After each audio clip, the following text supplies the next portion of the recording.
In 1959, 4 major jazz albums were made that changed music forever. Miles Davis, Kinda Blue. Dave Brubeck's Time Out. Charles Mingus, Mingus Aham.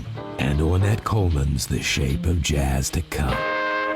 1959 was a very important jazz year for me and my own development and the evolution of jazz up until now and beyond.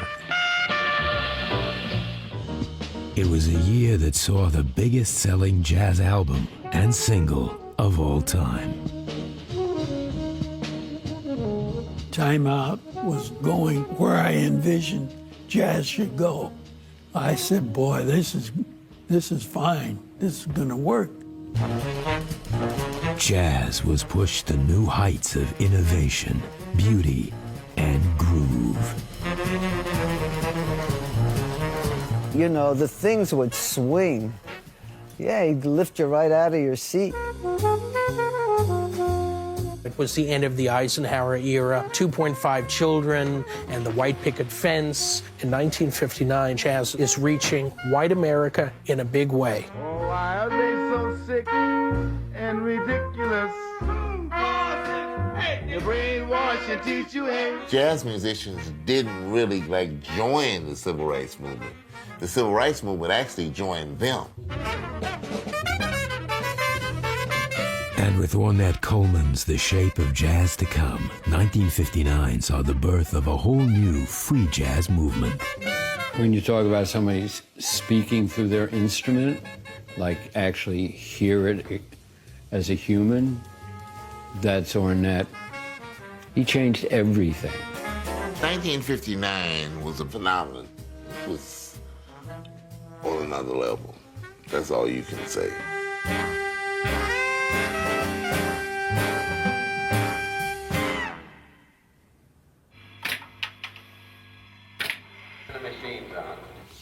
Miles, where are you going to work now? Right here. Okay, because if you move back, we don't get you. When I play, though, I'm going to raise my horn a little bit. Okay, just you 4 guys in this, right, Miles? 5.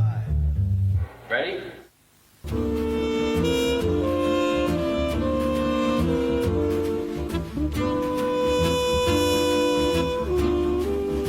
Miles Davis' Kind of Blue is the biggest-selling jazz album ever made, shifting over 5 million copies. It regularly tops Best Jazz Album polls, as well as featuring high in lists of the greatest albums of any category. Kind of Blue continues to convert more people to jazz than any other recording. All this 50 years after it was released. Yeah. And let's hear a little bit of it. Right.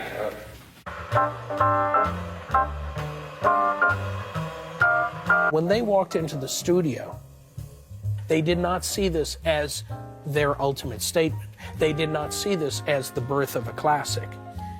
It was a session that was scheduled for that day. After Cannonball, you play again, and then we'll come in and end it. They go over by the piano, and he's giving them instructions about the tunes we're going to play, you know. So, you know, there wasn't a whole lot of music. I didn't have any music at all. You know, just a piece of manuscript paper with some chords scribbled on it. Miles tells me, make this sound like it's floating. Here we go. No title. Start again, please. Sorry. We gotta watch it because the noise is all the way through this. This is so quiet. First time I did it, the engineer said, the drums are making like a surface noise. So Miles hollered back at him and says, that's part of it. That goes with it. What? All that goes with it. All right. Amazingly, Miles and his band spent a total of just 7 hours recording Kind of Blue. All but one of the tracks are first takes. Anytime they completed a tune, that's what they were going to stick with. You know, it really is propelled by the idea that first thought is best thought. Try it again, Irvin.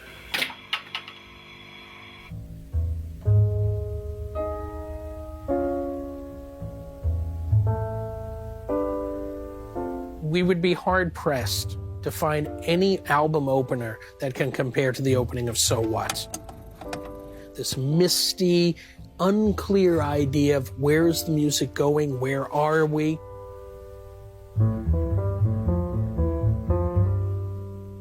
The intro for So What was totally improvised, had no time reference, no beat yet.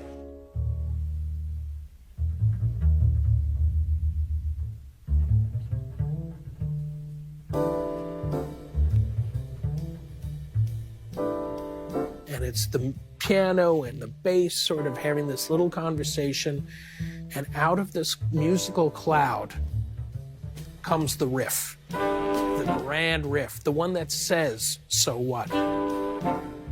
Boom, ba-doom, ba-doom, ba-doom, boom.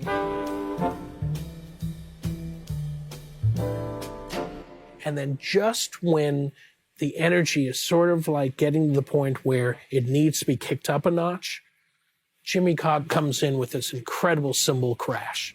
When we got to the place where the solos were supposed to start, I hit the cymbal, and I thought I had overplayed it for the room. I thought I had hit it too hard. But bang, it hits.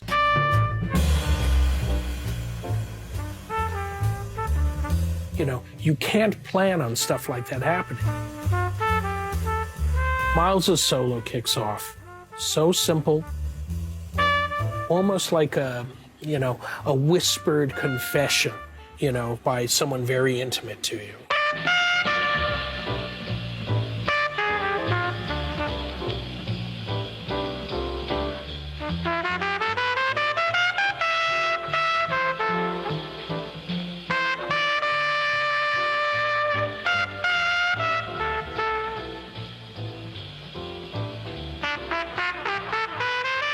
When Miles did kind of Blue, it opened up a whole new direction in jazz, a more introspective, a new way of thinking about the creation of jazz and the creation of jazz compositions.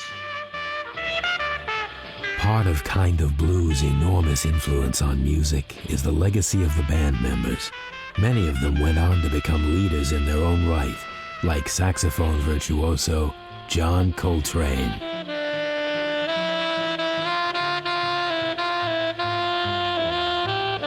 But Kind of Blue is defined by Miles' incredibly hip trumpet sound.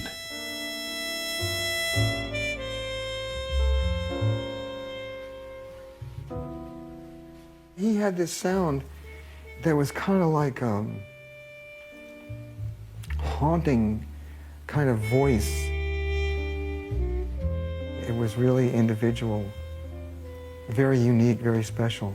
The way he plays, sometimes it makes you feel life so deeply that you can almost cry, And it didn't really sound like a trumpet anymore.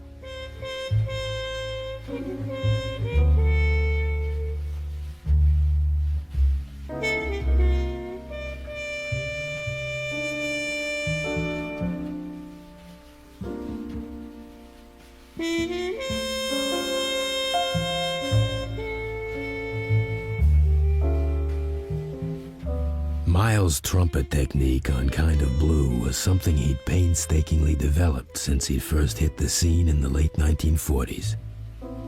Back then, the music had been changing.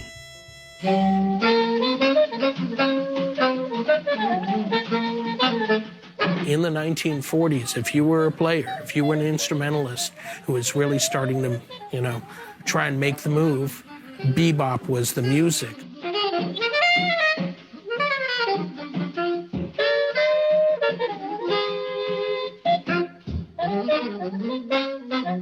Bebop was a fast and frenetic style of jazz.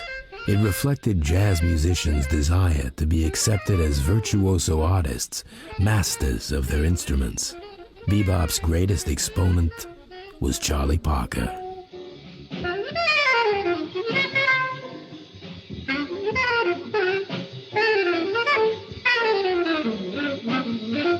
Miles Davis is a very precocious musical youngster. What he really wants to learn is bebop. And where he's going to learn it is on 52nd Street and up at Minton's, up in Harlem, playing with the bebop leader of that time, Charlie Parker.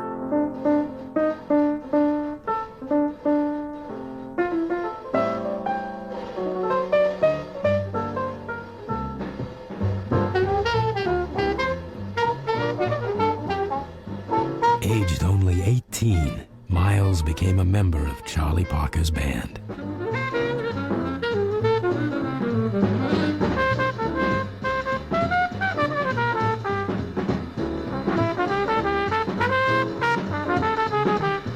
As Miles traded solos with his hero, he was learning about bebop from the source.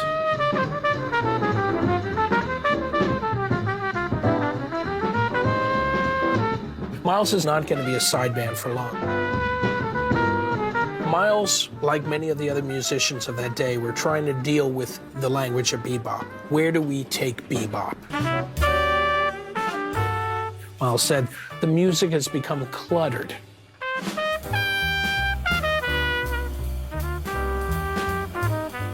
Part of his genius as a musician was that he edited what he heard Charlie Parker play. So if Charlie, for instance, used 10 notes to make a certain kind of a statement, Miles Davis might figure out how to use 3. Miles used what they call the harmonic bomb, that you hit this note that nobody expects to hit, and it has a greater power than just running up to the note another kind of a way.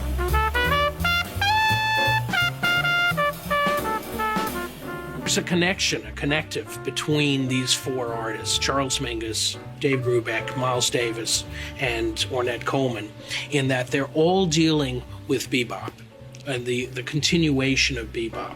Where do we take this language? What do we do with it?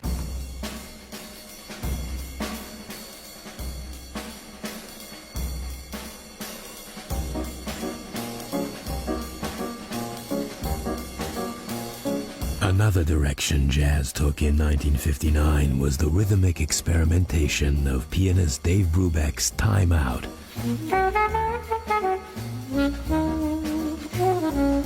A highly unusual record, each track is in a different tempo and time signature. The single, Take 5, is in 5/4 time and built around a drum solo. Yet it rose up the pop charts, becoming the best-selling Jazz 45 ever released. Brubeck had spent years building the lineup of his quartet that would go on to record Time Out. I put together gradually this dream group. Because some bass players and some drummers didn't want to play in different time signatures, didn't want to follow where it went. But Take 5 drummer Joe Morello was originally unhappy coming into a band dominated by Brubeck and saxophonist Paul Desmond. On the marquee, on any kind of sign, it would say the Dave Brubeck Quartet featuring Paul Desmond, and the other guys were nothing. It could have been zilch, you know? I said, Joe, I'll feature you. So the first night he joined, I gave him a drum solo.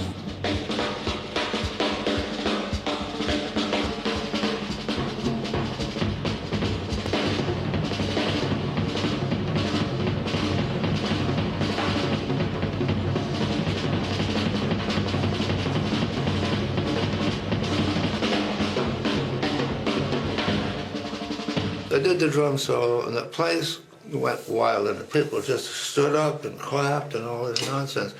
Paul Desmond, in the middle of the end of the solo, he just walks off the stand and runs in the dressing room. And Paul said, either he goes or I go.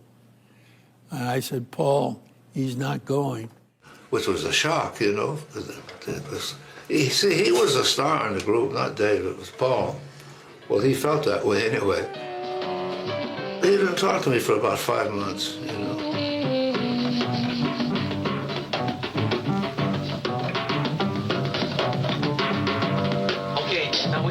on the ending. Did I play too many things for you?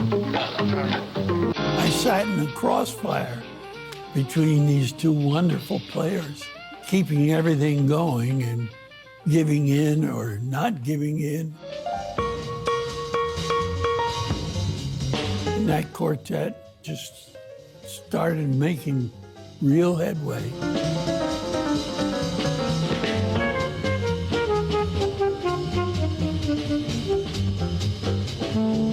By the time they signed to Columbia Records in the mid-50s, the Dave Brubeck Quartet were one of America's top jazz bands.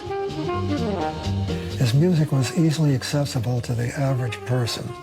It was not too complicated, and the group was quite appealing because here you had 4 all-American young boys to watch as well as to listen to.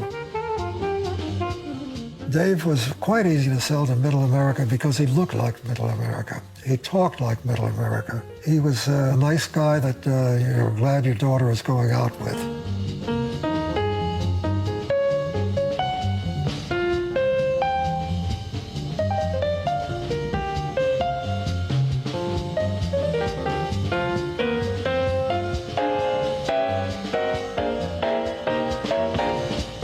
As Brubeck's success widened, parts of the jazz community accused him of being not only a sellout, but effectively a racist who diluted black music for mass consumption. Jazz came out of black America. I mean, later, of course, white America catches up, and it always does. But there definitely was a resentment amongst black musicians regarding Dave Brubeck. In the 50s, the people who actually got successful from cool jazz were primarily white musicians. See, he had broken into another audience that nobody really had. That's when people started getting mad at him. The thing about Dave is kind of strange for a guy who's light years away from a racist, right? Who's light years away from a commercial guy, who doesn't make recordings with any intention of pandering to the public, right? But the public likes him.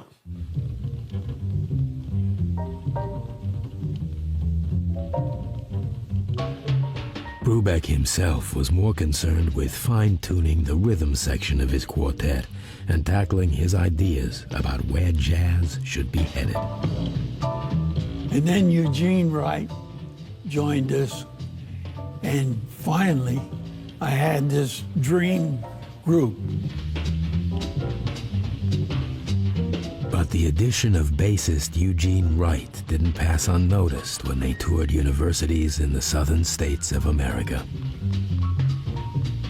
We were playing in a university, and they said, you can't go on stage with an African American. And I said, well, then we're not going on stage. And then the students were stamping on the floor up above the dressing room. And the louder and wilder it got, the more concerned the president of the college was getting.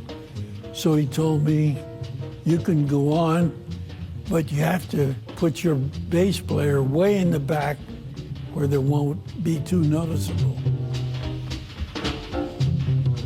When we walked on stage, the audience just went wild. They were so happy.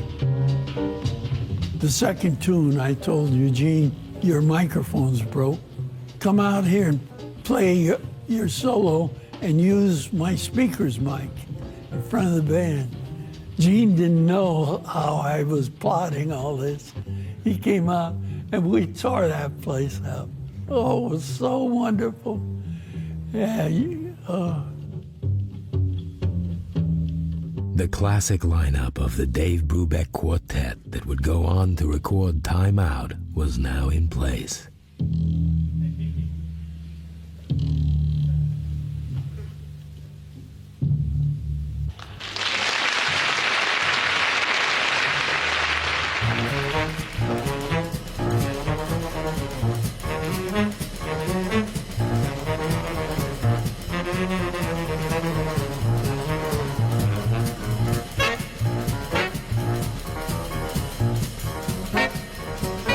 bass player and composer Charles Mingus saw the question of how to take jazz forward in a different way.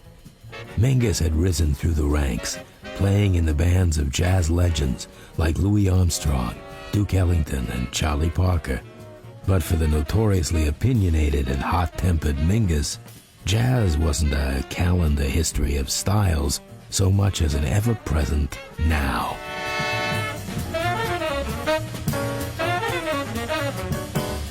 Charles Mingus had a very strong sense that there was no past, there was no present, there was no future. All of the time was alive at the same moment.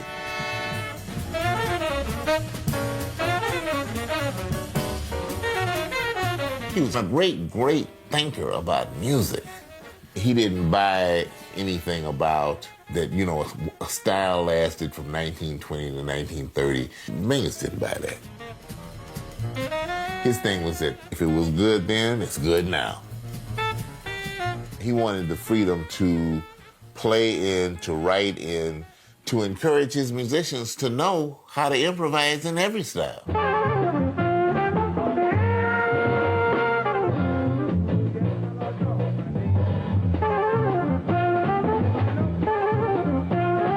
In 1959, Mingus recorded and released Mingus It was one of 4 albums he made that year, not unusual in this prolific artist's long career.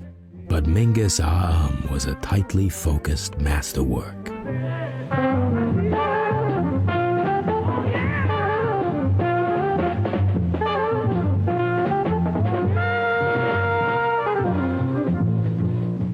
The title of the album sounds like a stutter while he's getting himself together to make his grand statement. You know, what's that about? What's really, really devastating about is the consistency. Tune by tune by tune. I mean, it's Mingus at his best. Mingus was digging deep into that roots thing with that incredible opening track. Better Get It in Your Soul. It's like a gospel choir. It's like a Pentecostal performance on a Wednesday night prayer meeting.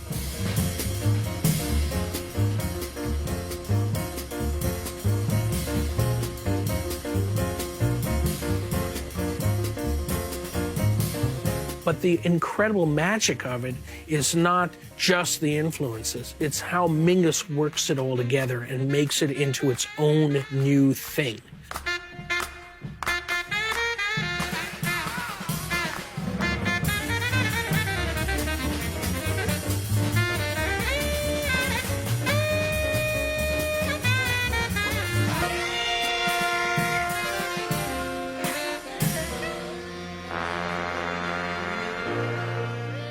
Thank you, ladies and gentlemen. Remember, no applause and keep it down. Your drinks, don't rattle your ice in your glasses, and don't ring the cash register. You got it covered? All right.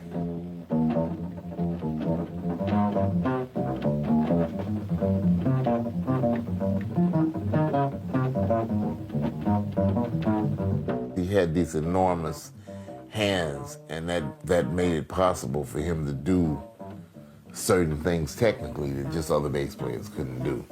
In fact, he was one of the greatest bassists in jazz. Well, he was one of the greatest players of the bass, period.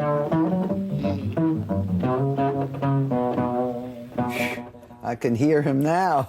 He was powerful, powerful. You shut up when he played.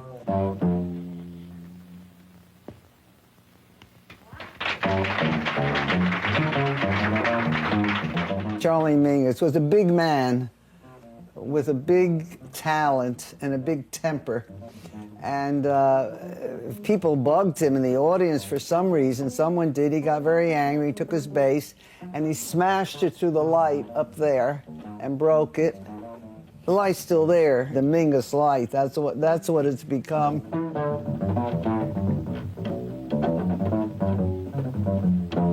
He ripped the front door off once, and some little gal this big dragged it home, as I recall.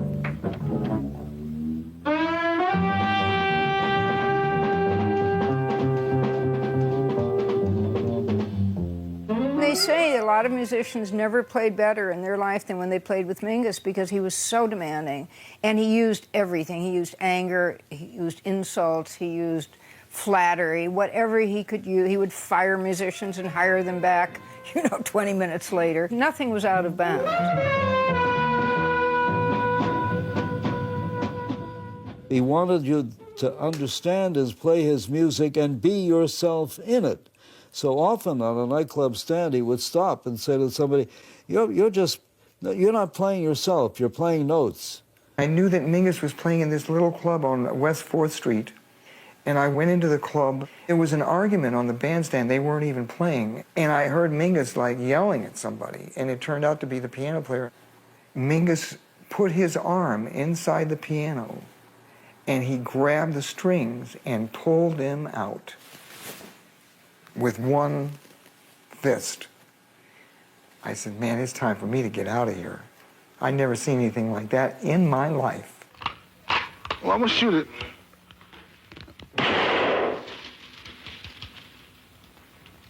A gun.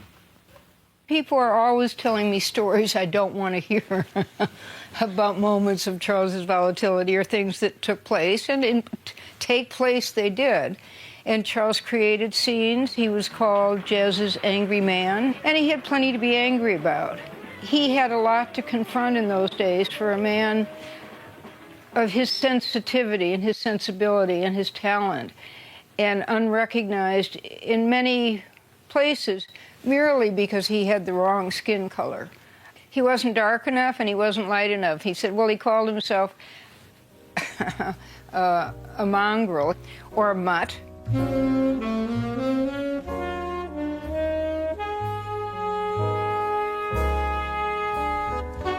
Like many jazz artists, Mingus was an extraordinary player and improviser. But with Mingus he began to assume his position as one of jazz's greatest composers. I love Self-Portrait in 3 colors. A little through-composed piece without any solos, just a little gem. Beautiful, this multifaceted composition.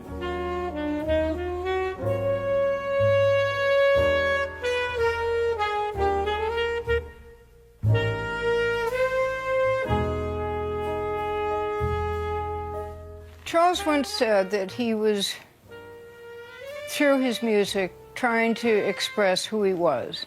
And he said the reason it was difficult is because he was changing all the time.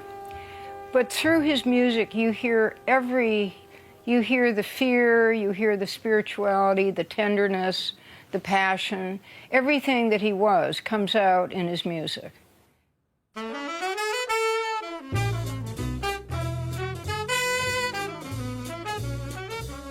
In 1959, Ornette Coleman made his spectacular musical statement in one quantum leap with the audaciously titled, "The Shape of Jazz to Come."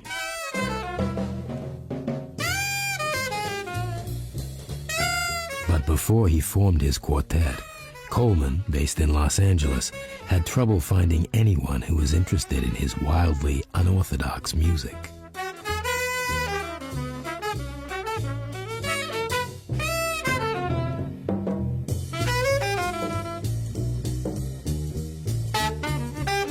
Went over to this club by MacArthur Park on Wilshire called The Hague, and Jerry Mulligan was playing there.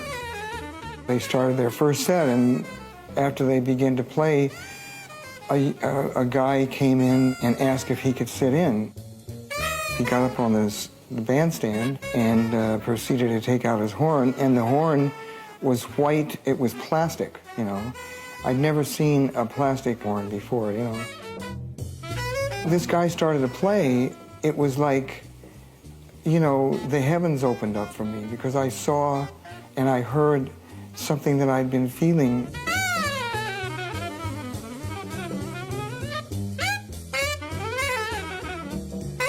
To me, they were playing as if the music was written. When they was improvised, it was sounds like, oh, they've already learned that, So I said, oh, I don't want to play like that. I want to play directly from something that inspired me. And they said, what are you doing? I said, oh, I'm improvising. So you ain't playing shit. You can't play like that. I said, play like what? The way you're playing. And all of a sudden, Jerry Mulligan asked him to stop. So he stopped and got off the bandstand and went to the back door. So I rushed through the crowd trying to reach him. And by the time I got to the back door, he disappeared down the alley. He was gone. Blown away by Ornette's playing, Charlie Hayden soon tracked him down. I said, I heard you play the other night, man. You sounded so brilliant. He said, thank you. He said, not many people tell me that.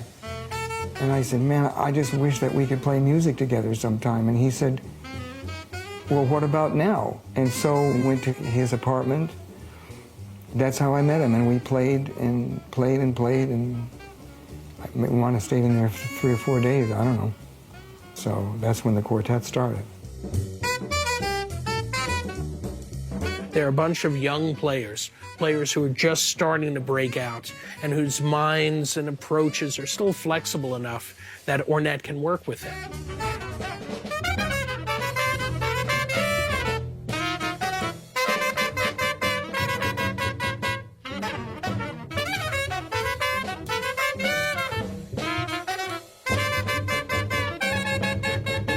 I never worried about chords, melodies, or keys. Only sound. And the thing about it, there's only 12 notes that's satisfying the whole world. 12 notes that's satisfying the whole world. I said, oh, man. And then I realized that the notes don't have a style. Either you make something out of it or you don't. Ornette Coleman's The Shape of Jazz to Come didn't initially make the bold impression it has done in the years since 1959.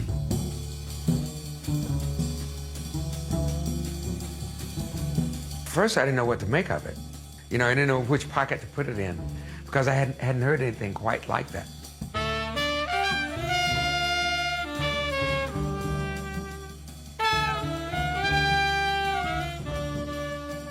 It was a new, far-out approach. The Shape of Jazz to Come is definitely an audacious title. You know, it's putting yourself out there and saying, you know, this is where jazz is going.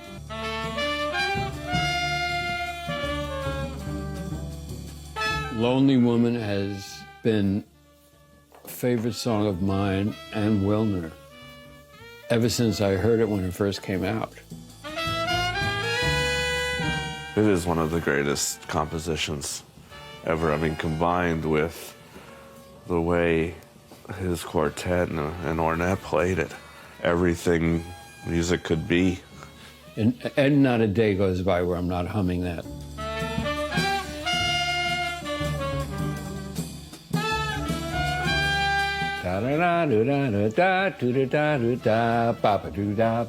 Then don. It's not your standard jazz thing where this guy solos and this one solos and this one solos. This is a real composition that brings all of them together, and they're all such staggeringly great players.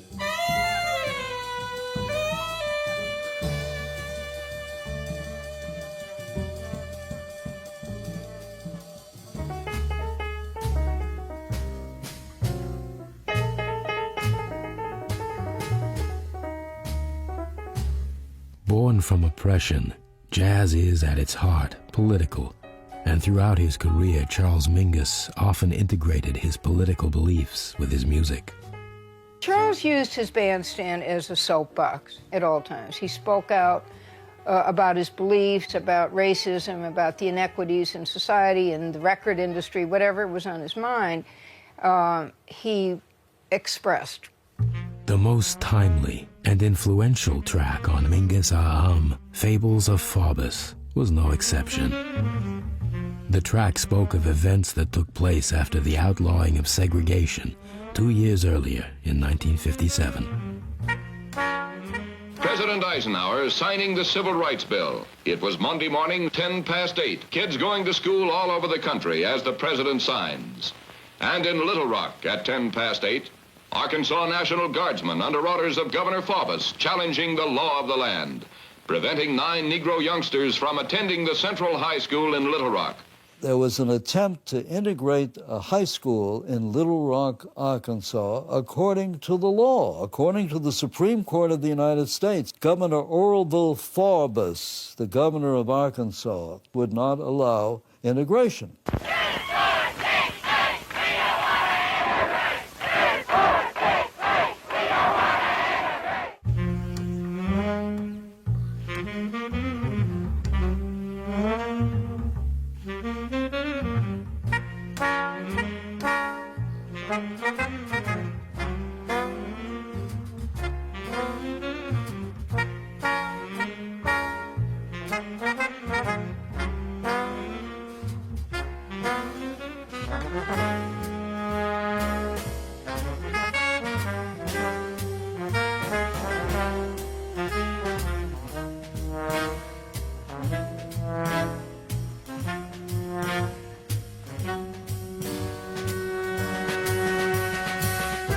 Mingus was outraged by what he saw happening to people. And the irony of the Fables of Faubus is that it's kind of a comic tune.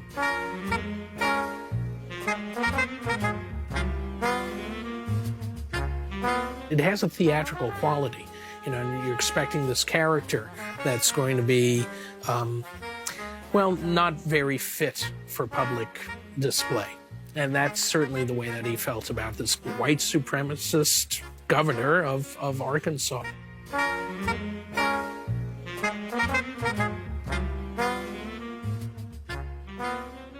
Then came the Eisenhower-Faubus meeting. Finally, Faubus withdrew the guardsmen, and the Negroes entered the hitherto forbidden white school.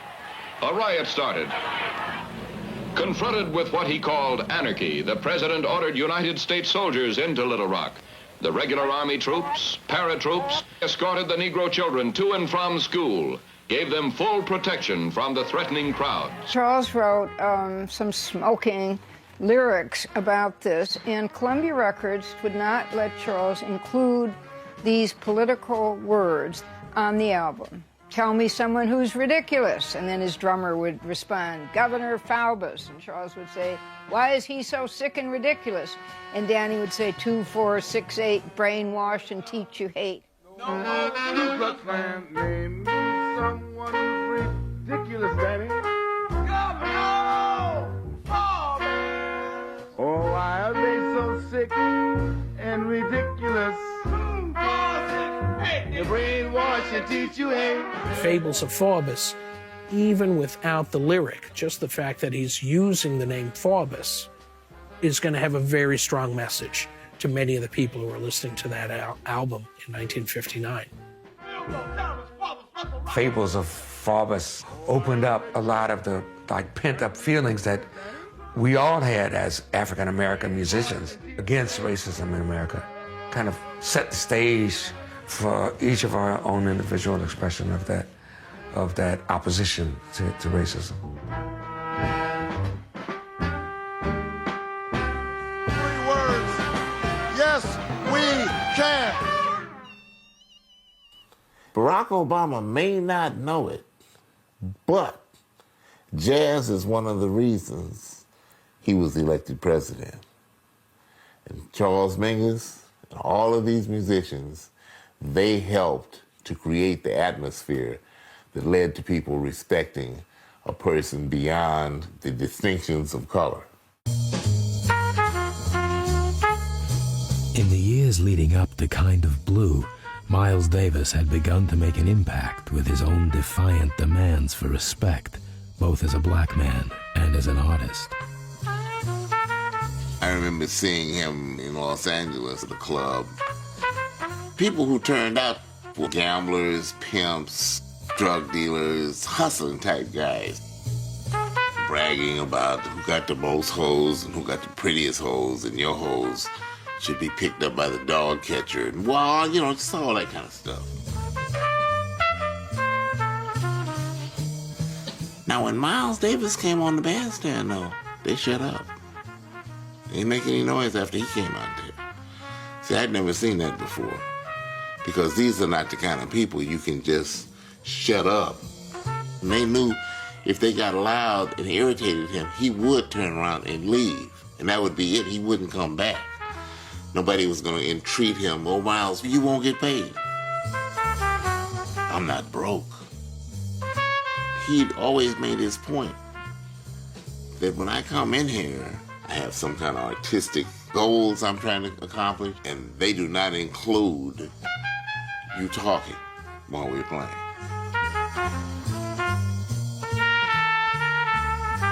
Miles struck me as somebody who would sell a lot of records because of his cool, almost disdainful demeanor on stage worked absolutely in his favor to become a talked-about artist. Columbia had a very powerful publicity department. They realized what we have to do is we have to create this image of the distant, remote jazz musician who's not available to everybody. We're going to sell them that.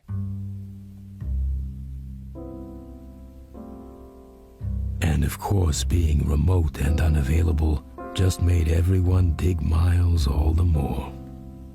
Miles was not just a musical pioneer, he was a pioneer as far as American culture in general.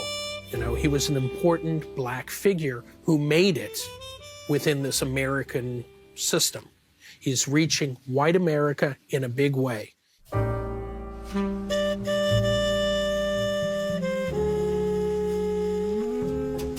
Freddie Hubbard said when he was in the Village Vanguard, he noticed this repeatedly, that when Miles Davis would play a ballad and put the harmon mute in the bell of the horn and play in the lower register, he said every woman's legs in the club opened. And he said the first time he thought he was hallucinating, that it was not really happening. He said he looked, he said they didn't even know they were doing it. He said they would all just open up.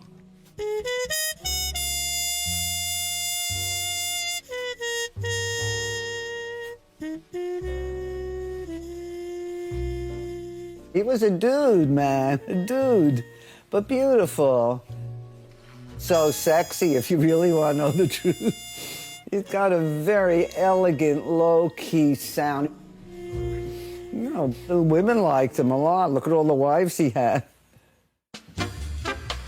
While 1959 saw America beginning to find its groove, beneath this shiny surface lay deep fears brought about by the Cold War with Russia. As part of a program of cultural détente, the American government asked Dave Brubeck to take jazz and its American values to the East. Our government wanted to impress people that were right on the border of Russia about our culture. President Eisenhower wanted us to go along the perimeter of Russia. And we opened in Poland, and then went to Turkey, Afghanistan, Pakistan, India, Iran, Iraq.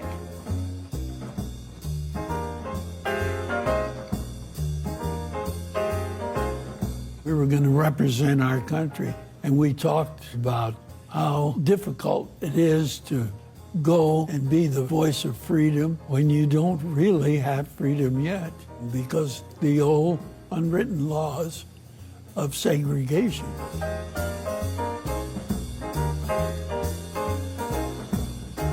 A great thing jazz has done for our country, and here we're being sent out to do it for the world. The tour was to begin in Poland, but this meant traveling through East Germany. East Berlin was not recognized by the United States, so they assigned Madame Gundulak that for some reason could go through the Brandenburg Gate. The whole scene was like a spy movie. She told me to get in the trunk of her car.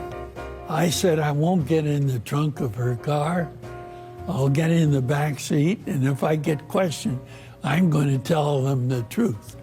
But she got through.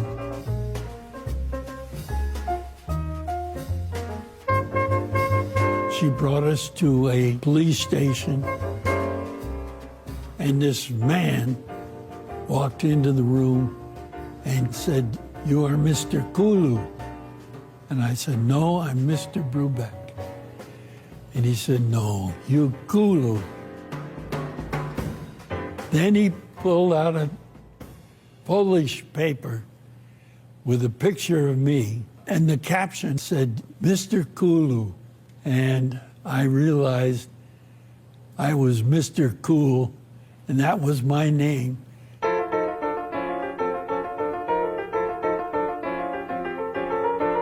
Many of the ideas that we developed for Time Out came from touring in these countries, like Blue Rondo a Turk. That's a Turkish folk beat. Daya, daya, daya, daya, daya, daya, daya.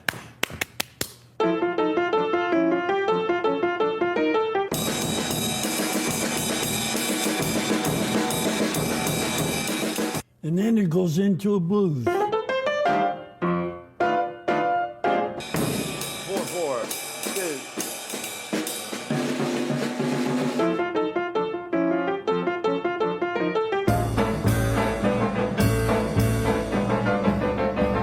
Brubeck returned to the U.S. with a complete vision of the time signature experiments for Time Out.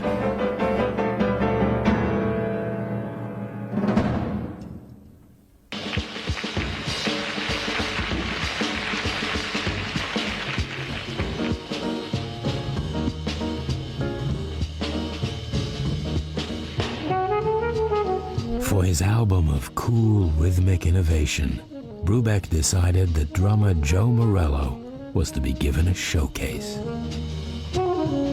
I heard Joe playing this beat backstage, and I said, "We'll have something in 5/4. 1, 2, 3, 4, 5.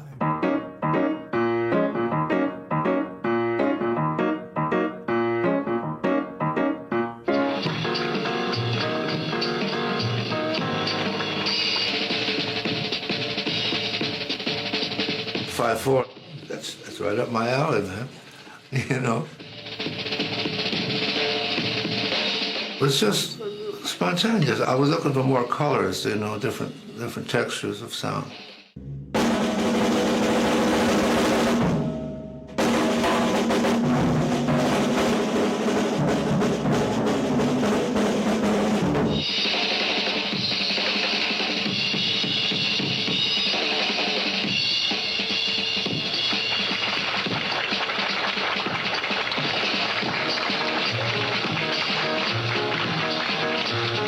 I said, "Boy, this is fine. This is going to work."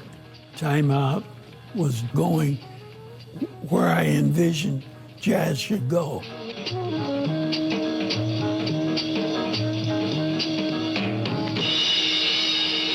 Jazz history had been written in 4/4 time.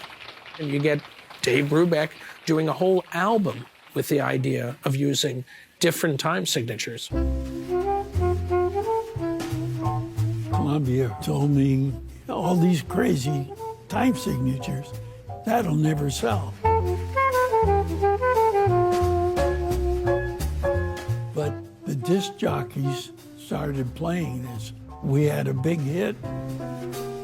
The idea that jazz could actually make it onto pop radio in America in the late 50s, that was totally unheard of.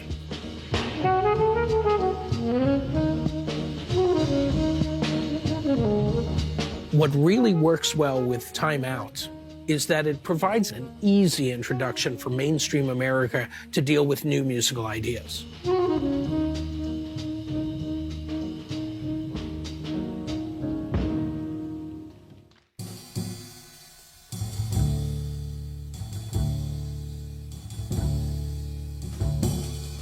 Toward the end of 1959, the Ornette Coleman Quartet came to New York for the very first time with the prophetically titled The Shape of Jazz to Come.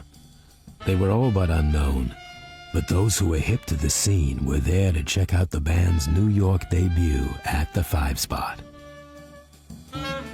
We couldn't wait. Went down to the 5 Spot and had a rehearsal one afternoon, and then we opened up. There were lines around the block. The place was packed with people, so it was quite a deal.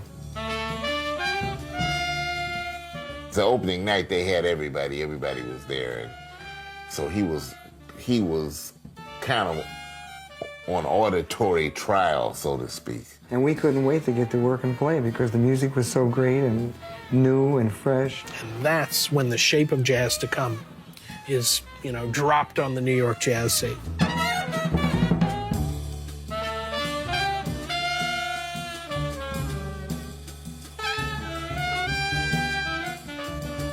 That first night of Ornets was a sacco impact and unforgettable. I don't think I ever heard 4 musicians who gave me the impression of surrounding me. I was in the middle of it. Bang. We all know the atomic bomb is very dangerous. We must get ready for it. Duck and cover. Atta boy, Tony. Act fast.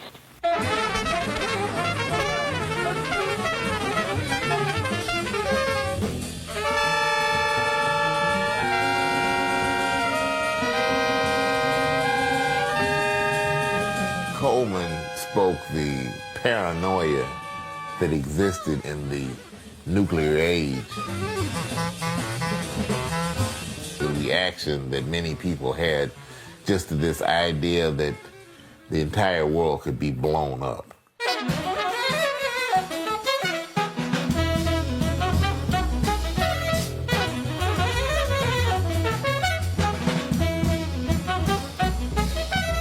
Play music with this urgency, this desperate urgency to make something new that's never been before, as if you're on the front line and you're risking your life for every note you play. Well, I was there the opening night, and I was really unprepared for the hostility. I was sitting next to Roy Eldridge, and Roy was a warm, generous guy, and he was listening to Ornette, and he said, "He's just jiving, man. That's not music." People were saying it was random, it was chaotic, it was this or that. There were people who became angry at the music and let it be known that they hated it.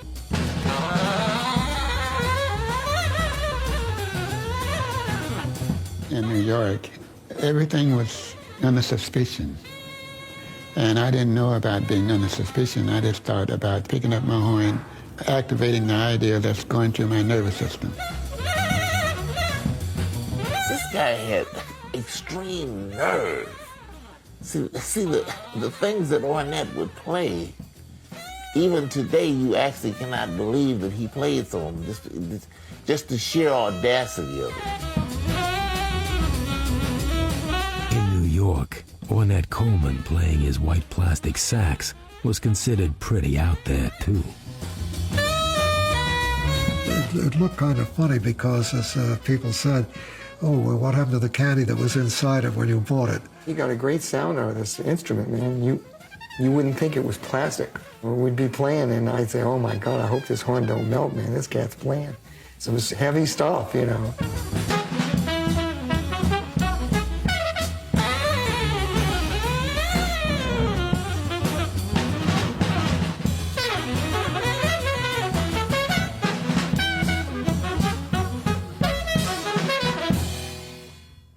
It's hard to understand a negative reaction to that. Something so fabulous. I mean, like, what would people object to in it? I can't even imagine it.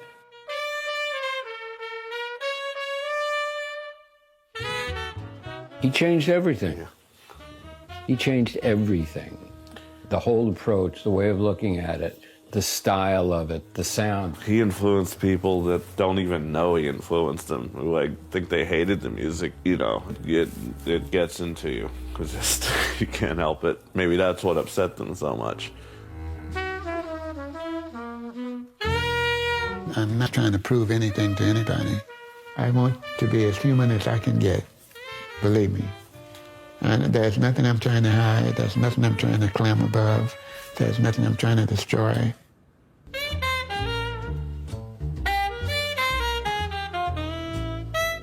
No one is going to suffer from what the human race does because it's not going to destroy itself. It's going to improve itself. Music is something that, to me, is nothing but the sound of your emotions. It's your heart, it's your feelings, it's your belief, it's your ability, and most of all, it's your love. And what's so beautiful about it, it's not destructive. It's always something that gets better.